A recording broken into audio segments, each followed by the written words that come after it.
अगर मैं क्रेटा की बात करूँ ना, उससे भी मुझे अच्छा ये गाड़ी लगता है। नेक्सॉन भी नो डाउट बहुत बढ़िया गाड़ी है। होंडा एलिवेट भी है। अगर बजट फ्रेंडली में जाए तो नेक्सॉन बहुत बढ़िया है। तो मेरा माइंडसेट वहाँ तक जा चुका था। बीच में क्या हुआ था, एक मेरे साथ प्रॉब्लम हो गया कि गाड़ी मेरा जो था वो ब्रेक डाउन हो गया। वो गलती के कारण, मेरे ही गलती के कारण उन्होंने मेरा बुकिंग फाइनल कर दिया। अभी एक रात हुई मुझे नींद नहीं आया, दूसरी रात हुई उसमें मुझे नींद नहीं आया। रीज़न ये था। हेलो जी, नमस्ते, कैसे हैं आप सब? This is Apoorva and welcome again to the Car Dynasty. आज हम आप सभी के लिए लेकर आए हैं महिंद्रा XUV 3XO का ऑनेस्ट रिव्यू।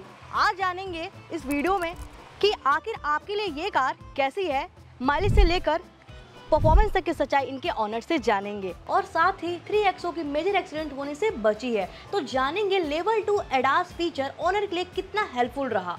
तो हमारे आज तो काफ़ी ज़्यादा एंथुसियास्टिक है, जिनका नाम अनिकेत है। Welcome to the Car Dynasty Aniket sir. Thank you Apoorva ji. Why XUV 3XO, इतने सारे ऑप्शंस थे आपके पास में, क्या क्या प्रायोरिटीज़ थी आपकी कि आपने इसे कंसिडर किया? पहली बात तो ये कि मैं इस गाड़ी को बहुत पहले से ऑब्जर्व करता आया हूँ। जब भी इसकी पहली XUV 300 आई थी, तभी मैंने उस वक्त भी इसको ऑब्जर्व किया था। ये 2019 और 2020 के आसपास में ये लॉन्च हुई थी, तो उस वक्त से ही ये मेरी पहली पसंद रही थी। बट सिचुएशन कुछ ऐसा रहा कि उस वक्त मैं गाड़ी नहीं ले पाया था। फिर क्या हुआ कि अभी वो गाड़ी आउटडेटेड हो चुकी थी।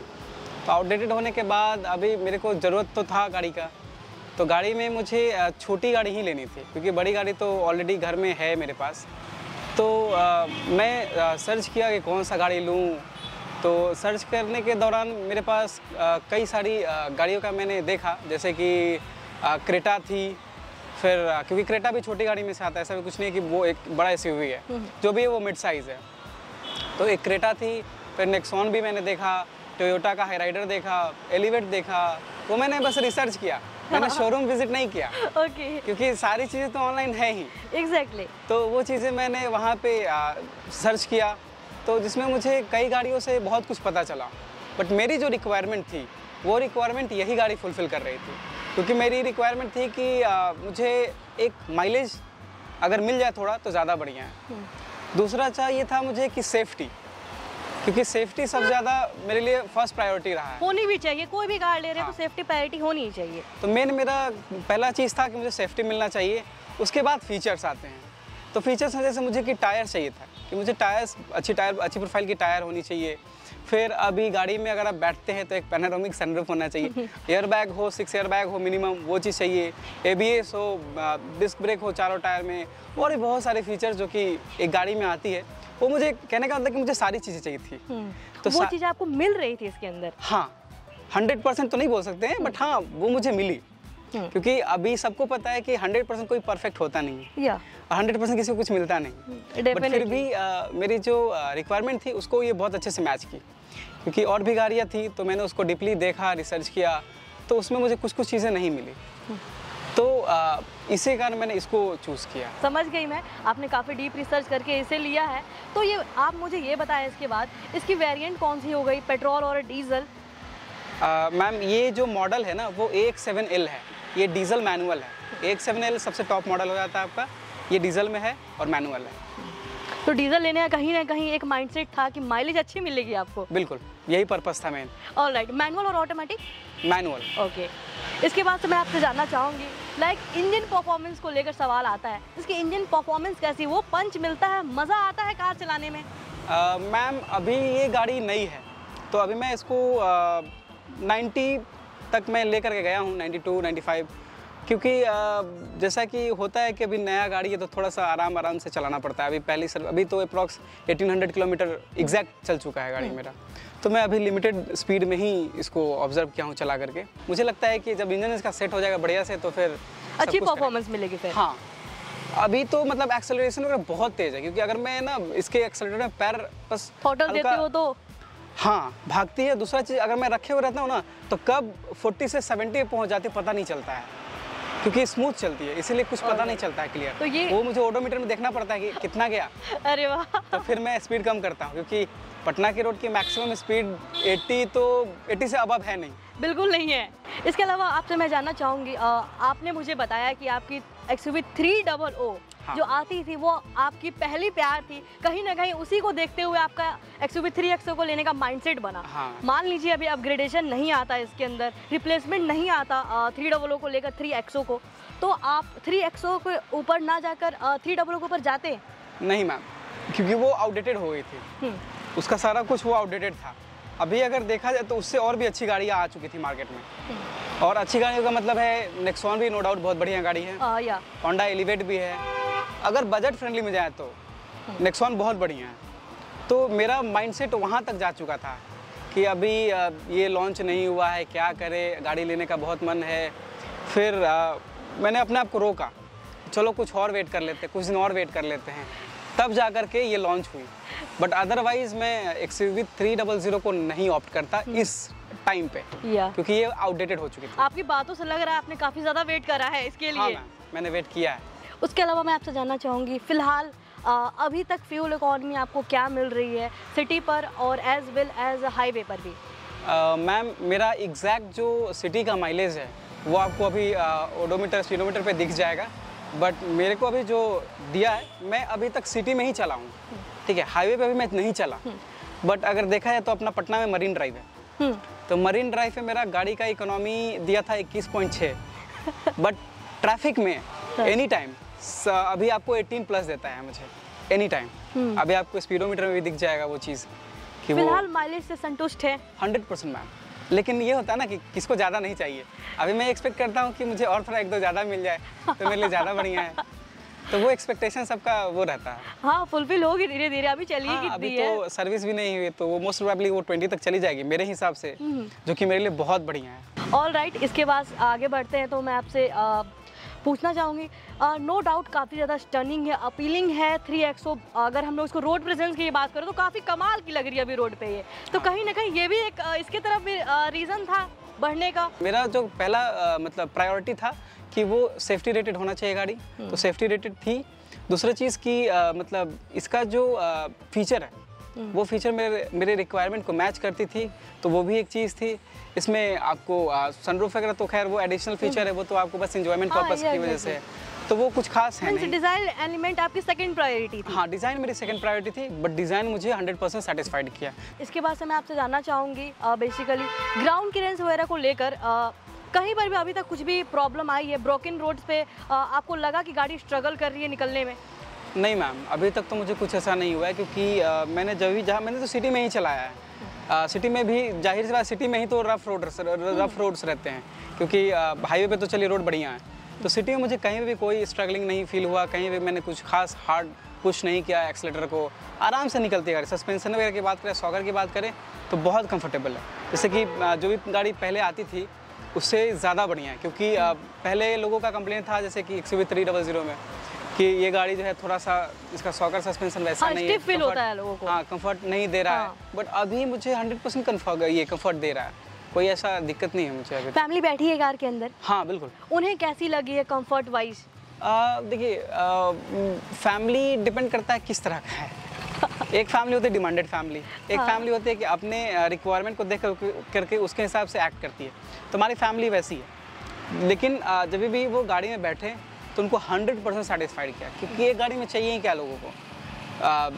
अगर आप नॉर्मल फैमिली से हैं तो नॉर्मल चीज़ें चाहिए, अगर आप बढ़िया मतलब हाई क्लास फैमिली से हैं तो आपको अल्ट्रा लग्जरी चाहिए, मसाजर सीट्स चाहिए, तो वो रिक्वायरमेंट उनकी अपनी हो जाती है। बट मेरे फैमिली में उन लोगों को हर एक चीज़ जो था वो बढ़िया लगा, क्योंकि अभी के हिसाब से काफ़ी एडवांस गाड़ी है। सेफ्टी मुझे दे रही है, डैश के थ्रू दे रही है, बिल्ड क्वालिटी के थ्रू दे रही है, एयरबैग्स के थ्रू दे रही है, टायर्स के थ्रू दे रही है, तो सेफ्टी तो मेरे लिए है ही। फीचर रही बात, तो फीचर के लिए मुझे जो सीट्स हैं इनके बहुत कंफर्टेबल है, भले ही वेंटिलेटेड नहीं है बट उसका कोई रिक्वायरमेंट नहीं रहता है, मतलब अभी तक तो मुझे नहीं नज़र आया है, तो वो मुझे सही लगा। इंफोटेनमेंट बढ़िया है, रिस्पॉन्स वगैरह हाँ 100% मुझे विजिबिलिटी ईजी है, हाँ 100%। सारा कमांड आपके स्टीयरिंग में है, फिर आप चाहें तो वहाँ आप इंफोटेनमेंट को भी एक्सेस कर सकते हैं आराम से, कोई ऐसा नहीं कि बहुत ये है। फिर पीछे वाले के लिए भी एयर वेंट है, सब कुछ है, तो कोई दिक्कत नहीं है, फैमिली में ऐसा कोई दिक्कत नहीं है मेरे को। ऑल राइट, इतना आपने बताया इसके बारे में डिटेल में। इसके अलावा मैं पूछूं आपकी सीटिंग पोस्चर के बारे में, वो सब कैसी है? अगर आप ट्रैवल करते हैं तो वो सब आपकी राइडिंग कंफर्ट के बारे में बेसिकली आपके जानना चाहूँगी। मैडम मुझे तो पीछे बैठने का ज़्यादा मन करता है इस गाड़ी में स्पेशली, क्योंकि मैं मतलब ज़्यादा रिकमेंड करता हूँ कि मुझे पीछे बैठूँ और मैं आराम से बैठूँ, मुझे सनरूफ का व्यू मिले, ऊपर से बारिश हो, वो मुझे ज़्यादा पसंद है। बट हाँ, चलाने में मुझे सीट बहुत कंफर्टेबल लगा। मैं अपना जो भी एंगल होता है उसको सेट करके आराम से बैठता हूँ, तो मेरे लिए ईजी। हाँ, इसका क्लच जो है वो ज़्यादा डीप है, ये थोड़ा सा है, क्योंकि मैंने नोटिस किया है क्लच के लिए पूरा पैर अंदर डालना पड़ता है, तभी जाकर के वो तो थोड़ा स्ट्रगल करना पड़ता है इसके लिए, ठीक है, थोड़ा सा। बट हाँ, बट वो उससे मुझे कोई फ़र्क नहीं पड़ता है। अभी वो है तो है, क्योंकि सारे गाड़ियों में कुछ ना कुछ तो रहता ही है। अभी किसी का क्लच हार्ड रहता है, इसका तो क्लच सॉफ्ट है, तो मुझे कोई ऐसा इशू नहीं आता है। तो वो मुझे ड्राइविंग करने में मुझे बहुत, हाँ एक चीज़ मुझे ये है कि ये वाला जो पिलर है ना, हाँ ये ब्लाइंड स्पॉट क्रिएट करता है क्या? हाँ, ये वाले पिलर जो है ये मुझे थोड़ा सा दिक्कत देती है, क्योंकि ये जब भी मैं टर्न करता हूँ ना, तो ये वाली पिलर मुझे थोड़ा सा डिस्टर्ब करती है। और इसके अलावा आपने ये बताया ब्लाइंड स्पॉट क्रिएट करती है। हाँ। और भी इनकी साइज वगैरह डिसेंट है, किसी भी तरीके की प्रॉब्लम? डिसेंट है, एडजस्टेबल तो है, वो डिसेंट है। आप उसको एडजस्ट कर सकती हैं अपने रिक्वायरमेंट के हिसाब से, वो ऑप्शन है आपके पास। ऑलराइट, आपने मुझे बताया कि आप पीछे भी बैठे हुए हो। हाँ। कुछ टाइम के लिए, तो जो लेग रूम वगैरह स्पेस है, या हम लोग कह लें कि हेड की जो स्पेस है, वो सब कैसी है? 100% ओके मैम। अभी देखिए, मेरी हाइट तो आप देख ही रहे हैं, 5'6" है मेरी हाइट। मेरा फ्रेंड है, उसका हाइट अप्रॉक्स 6 है, तो और भी इसमें मतलब 6 तक किसी को कोई इशू नहीं होना है।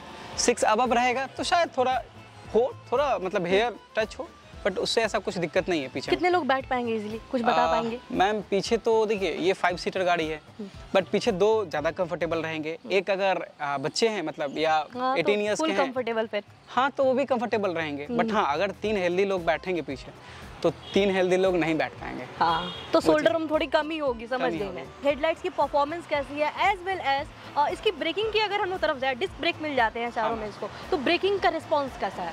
मैम हेडलाइट की बात करूँ तो थोड़ा और ज़्यादा अच्छा होता तो ज़्यादा बेटर था, क्योंकि लो बीम में तो मुझे थोड़ा सा लगता है कि थोड़ा और होना चाहिए था। बट अभी ठीक है, ऐसा कोई दिक्कत नहीं है, क्योंकि लो बीम पे है तो वो भी ठीक रहता है। और हाई बीम तो खैर वैसा चलने का तो हाईवे पे ही है सिर्फ। और ब्रेकिंग तो नो डाउट बहुत बढ़िया है, ब्रेकिंग इसका सबसे बढ़िया पार्ट है मेरे लिए, क्योंकि डिस्क तो चारों टायर में है, ABS है। जैसे इसमें एक ऐसा भी फीचर मुझे पता चला, महिंद्रा में पता चला कि अगर ये बारिश में या फिर पानी पे अगर गाड़ी चल रहा है, तो इसमें एक फीचर है कि ये ब्रेक्स को वाइप करता है, उसके बाद ब्रेक लगाता है। ओके, इसमें आप अच्छी रेटिंग देना चाहेंगे ब्रेकिंग हाँ में? मैम, हाँ ब्रेकिंग पे बढ़िया है मेरे लिए। ऑलराइट, इसके अलावा अगर हम लोग बात करें, इसके जो लेवल 2 एडास फीचर्स मिल जाते हैं, जैसा कि टॉप मॉडल है तो सारे ही फीचर्स मिलते होंगे आपको इसके अंदर, तो आपको वो कितनी ज़्यादा यूज़फुल लगी और आपने यूज़ किया है अभी तक? हाँ मैम, ये जब भी मैं गाड़ी लेकर के आ रहा था ना, तो रात हो गई थी, अप्रॉक्स 7:30 के आसपास हो चुकी थी।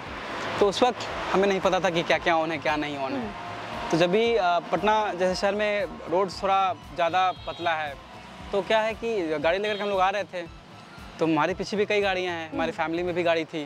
तो क्या था कि अभी सिटी में हम लोग चल रहे थे, मेरे आगे एक गाड़ी था, वो सडनली ब्रेक मारा, ये गाड़ी ऑटोमेटिक ब्रेक मार दिया। मतलब उस वक्त मैं ड्राइव नहीं कर रहा था, वो भैया थे मेरे, वो ड्राइव कर रहे थे, उन्होंने सडनली ब्रेक नहीं मारा, तो वो गाड़ी ब्रेक मार दिया अपने आप। ठीक, अभी मेरे पीछे जो मेरी फैमिली की कार थी, वो एक CV 700 थी और AX7L थी, वो उसने भी मारा होगा फिर तो। वो ऑटोमेटिक उसकी भी ब्रेकिंग लग गई। अभी सोचिए, उसके पीछे जो था, हाँ। वो अगर नज़दीक में होता तो गाड़ी ठोक देता। हाँ, बट वो डिस्टेंस पे थी, इसीलिए उनकी गाड़ी भी सेफ रही, मेरी भी सेफ रही। तो वो अडास का फीचर सिटी में थोड़ा सा, हाँ थोड़ा सा मन में लगा रहता है ना, तो वो फीचर मैंने ऑफ कर दिया सिटी में, क्योंकि सिटी में उसकी रिक्वायरमेंट नहीं है। एग्जैक्टली, तो वो मैंने ऑफ कर दिया। बट हाँ, फॉरवर्ड कोलिजन वार्निंग मेरा एनी टाइम ऑन रहता है।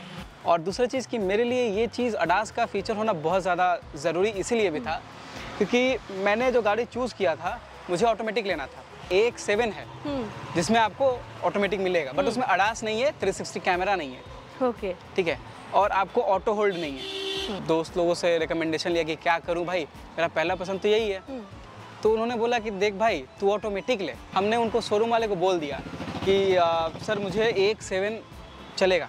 तो उन्होंने बोला कि ठीक है सर, मैं यहाँ वो कर देता हूँ। उन्होंने मेरा बुकिंग फाइनल कर दिया। अभी एक रात हुई, मुझे नींद नहीं आया, दूसरी रात हुई, उसमें मुझे नींद नहीं आया। रीज़न ये था कि मेरा माइंड जो था ना, वो एक्सेप्ट नहीं कर रहा था कि मुझे अडास के बिना गाड़ी लेना चाहिए। मन डोल रहा था कि नहीं, अडास की तरफ चले जाओ। हाँ, मेरा अंदर जो मन कह रहा था ना कि वो अडास की तरफ चले जाओ। तो वो चीज़ हो रहा था, मुझे 2 रात तक नींद नहीं आई। मैंने वापस शोरूम में फ़ोन किया, मैंने बोला कि मुझे वो नहीं चाहिए, मुझे X7L चाहिए डीजल में। अभी वो मैनुअल है तो है, बस अडास होना चाहिए। इसके बाद अगर हम लोग इसके इंटीरियर की तरफ बढ़ें तो dual zone automatic climate control इसके अंदर ऑफर किया गया है। तो कैसी है इसकी चिलिंग फैक्टर, कैसी एफिशिएंट है या नहीं, एज वेल एज गाड़ी की हैंडलिंग कैसे है ये भी बताएं मुझे। जैसा आपने पहले पूछा मेरे से कि अगर नहीं भी होता तो भी कोई दिक्कत नहीं रहता, तो डुअल जोन उसमें आ सकता है। हाँ। कि नहीं भी था, नहीं भी रहे तो भी कोई दिक्कत नहीं है। हाँ। तो डुअल जोन का वो हाल है अभी फिलहाल, है तो कोई दिक्कत नहीं, है तो भी ठीक, नहीं है तो नहीं है तो भी ठीक है वो चीज़। बाकी हैंडलिंग तो बहुत सॉफ्ट है। तो अभी मैं चलाया इसको 1800 किलोमीटर, तो मेरे लिए कोई दिक्कत नहीं है। हैंडलिंग तो मतलब फिंगर पे है, कोई ऐसा दिक्कत नहीं होता है। मैं मतलब पूरा आराम से कर लेता हूँ, हैंडल करना इजी है। हाँ, ओवरऑल बहुत उसके बाद से ऐसा लगा कि गाड़ी में बैठे हुए डीजल इंजन है, तो किसी भी तरह के केबिन में इंजन नॉइज या वाइब्रेशन किसी भी तरह कुछ भी नहीं। मैम मतलब मेरे दोस्त भी अभी बोलते हैं कि भाई मतलब उनके पास भी डीजल गाड़ी है, मेरे पास भी डीजल है, मेरे घर में भी डीजल है। तो मेरे दोस्त बोलते हैं ना कि मतलब ये जो गाड़ी है ना, इसमें मतलब नॉइज़ है भी नहीं, मतलब थोड़ा सा है एकदम मिनिमम, क्योंकि पता ही नहीं चलता है। केबिन के अंदर कोई नॉइज़ नहीं आता है, बहुत क्लियर है। किसी को अगर आप मान चले आपके घर में से किसी ने फ़ोन किया, हाँ, और वो नहीं चाहते कि आप ज़्यादा इधर उधर घूमें, तो उस दौरान अगर वो फ़ोन किए ना तो आप आराम से बात कर लोगे, उनको पता भी नहीं चलेगा कि आप कहाँ हो, घर पे हो कि बाहर हो। इसके अलावा जब आप वाइल ड्राइविंग और किसी भी तरह का ये फिर हुआ बॉडी रोल कार के अंदर? नहीं, अभी तक तो कोई ऐसा दिक्कत नहीं हुआ, क्योंकि हमने आपको बताया 90 पे चला, 95 तक चला है मैंने, तो उस दौरान कोई दिक्कत नहीं हुआ अभी तक मुझे। ओके। सिटिंग कंफर्ट के बारे में आपने बताया काफ़ी अच्छे से, सिटिंग कंफर्ट में किसी भी तरह की प्रॉब्लम नहीं है। अगर हम बात करें in terms of space, boot space, तो बूट स्पेस वगैरह का आपका क्या सीन है? लगेज आ जाता है पूरा? इसका जो बूट स्पेस है वो फैमिली के अकॉर्डिंग रहता है। जैसे मेरे यहाँ गाड़ी है ऑलरेडी, तो मैंने ये जो गाड़ी लिया वो अपने पर्सनल यूज़ के लिए, जैसे कि मैं हूँ, मेरी वाइफ है, मेरा एक छोटा सा बच्चा भी है 1 साल का, तो हमारे लिए कंफर्ट के साथ बूट स्पेस ही मेरे लिए कंफर्टेबल है। ऐसा भी नहीं है कि हम लोग को बहुत सारा रिक्वायरमेंट है, बट हाँ ये बूट स्पेस जो है वो कंफर्टेबल है हमारे लिए, इसलिए क्योंकि हमारे पास जितना भी लगेज होता है वो सारा इसमें आ जाता है। मोर देन सफिशिएंट है अल्टीमेटली। हाँ, मेरे लिए सफिशिएंट है। इसके अलावा अगर मैं जानना चाहूँगी आपसे कि X7L की आपको ऑन रोड प्राइसिंग क्या पड़ गई थी उस समय? इसकी ऑन रोड प्राइसिंग मुझे अप्रॉक्स 17.5 लाख मुझे आया था। 17.5 लाख खर्चने के बाद आपको इतने सारे फीचर्स मिल रहे हैं जो आपकी रिक्वायरमेंट के हिसाब से थे कहीं ना कहीं, तो अभी तक कुछ लगा कि ऐसे कहीं पे इम्प्रूवमेंट की ज़रूरत है कुछ ना कुछ? अगर मैं क्रेटा की बात करूँ ना, उससे भी मुझे अच्छा ये गाड़ी लगता है, क्योंकि जो क्रेटा में फीचर है ना वो सारा फीचर इसमें है ऑलरेडी। हम लोग ह्यूमन बीइंग का एक नेचर होता है कि कम पैसे में अच्छी चीज़ मिल जाना। हाँ। तो वो मुझे मिला। 360 कैमरा मिला, उसकी क्वालिटी बहुत अच्छी है। हार्मन कार्डन का साउंड सिस्टम मिला, वो भी बहुत अच्छी है, उसमें भी कोई तरह का कोई वो नहीं है कि मतलब मुझे कमी नज़र आया, कोई कमी नहीं है। क्वालिटी अच्छा है साउंड का, कैमरा का क्वालिटी अच्छा है, विजिबिलिटी अच्छा है, कोई दिक्कत नहीं है फिर। और सुनने में मजा आता, साउंड सिस्टम वगैरह इसका जो है? हाँ मैम, बहुत बढ़िया। एंजॉय करते हो आप इसे? हाँ, बहुत मज़ा आता है। All right. और इसके अलावा मैं आपसे जानना चाहूँगी, जब आप ये कार ले रहे थे तो वेटिंग पीरियड कितनी थी और उनका रिस्पांस कैसा था? मीन्स डिलीवरी टाइम पे उन्होंने दिया या नहीं? उन्होंने मुझे बोला कि मैं आपको जुलाई में सर गाड़ी दे दूँगा। उन्होंने जुलाई में मुझे गाड़ी दे दिया। तो और उन लोग का बिहेवियर नो डाउट बहुत अच्छा था, बहुत सपोर्टिव रहे हैं। तो किरण महिंद्रा के लोग थे तो मुझे बहुत अच्छा मतलब सपोर्ट मिला। अभी भी बीच में क्या हुआ था, एक मेरे साथ प्रॉब्लम हो गया कि गाड़ी मेरा जो था वो ब्रेक डाउन हो गया, वो गलती के कारण, मेरे ही गलती के कारण। मेरा एक भाई था, वो गाड़ी चला रहा था, अभी ट्रैफिक में थे हम लोग, तो वो शोरूम के हिसाब से उन्होंने मुझे बताया कि सर्विस जो सेंटर था उन्होंने मुझे बताया कि सर गाड़ी जो है आपका वो हाफ क्लच पे एक्सीलरेटर लेकर के चल रहा था, इसी के कारण आपका ये इंजन के पास से जो क्लच रहता है वो धुआं दिया था, स्मोक दिया था। तो उसके बाद फिर मैं क्या हुआ, गियर लॉक हो गया मेरा, तो वो चीज़ मुझे डिस्टर्ब किया था। तो वो ट्रैफिक में मैं था, आरा में, तो वो ट्रैफिक जब था ऐसा, तो मुझे थोड़ा दिक्कत हो गया, क्योंकि पैनिक सिचुएशन आ जाता है। हाँ, कि अब मैं क्या करूँ इसमें, क्योंकि फिर उसका गाड़ी मैंने साइड लगा दिया। फिर जब ऑन करने का कोशिश किया तो गाड़ी आगे नहीं बढ़ रही थी, तो मुझे समझ में आया कि वो दिक्कत है। फिर मैंने फ़ोन किया किरण महिंद्रा में, जिन्होंने मुझे गाड़ी डिलीवर किया था भैया, तो उनको मैंने उनसे बात किया, तो उन्होंने मुझे बताया कि ये चीज़ फॉलो करो और बाकी मैं हूँ। तो उन्होंने मुझे बोला कि आप RSA को कॉल कीजिए, बाकी मैं हूँ यहाँ से, मैं आपको सर्विस प्रोवाइड कर देता हूँ। तो मैंने RSA को कॉल किया, RSA थोड़ा लेट किया, बट शोरूम से मुझे सपोर्ट मिला। फिर उन्होंने RSA को वो किया, तो मुझे मतलब 2-3 घंटे में मुझे मेरा गाड़ी जो था वो शोरूम में चला गया। फिर वहाँ से मुझे अगले दिन गाड़ी मिल गया, बोला गया कि गाड़ी में कोई तरह का इशू नहीं है, वो बस आपका क्लच जो था वो हल्का सा स्मोक किया है, मतलब हल्का सा 10-20% आपका क्लच जो है वो जला है, क्योंकि आपने गाड़ी जो है वो गलत तरीके से चलाई। ऑलराइट, तो काफ़ी ज़्यादा आप इसके सर्विसिंग वगैरह को लेकर अभी तक तो सेटिस्फाइड हैं? हाँ मैम। ऑलराइट, इसके अलावा अभी तक कार जितना भी आपने चलाया है, कुछ इम्प्रूवमेंट की वैसे कुछ मेजर इम्प्रूवमेंट या कुछ लगा कि ये भी चीज़ हो सकता था कार के अंदर? मैम जो इम्प्रूवमेंट में मैं ये बोल सकता हूँ कि जो गाड़ी का ये वाला पोर्शन है, जो ए पिलर है आपका, वो वाला थोड़ा इम्प्रूव किया जा सकता है। जो सीट्स है, जो इसका इंटीरियर है, वो बहुत प्रीमियम लगता है।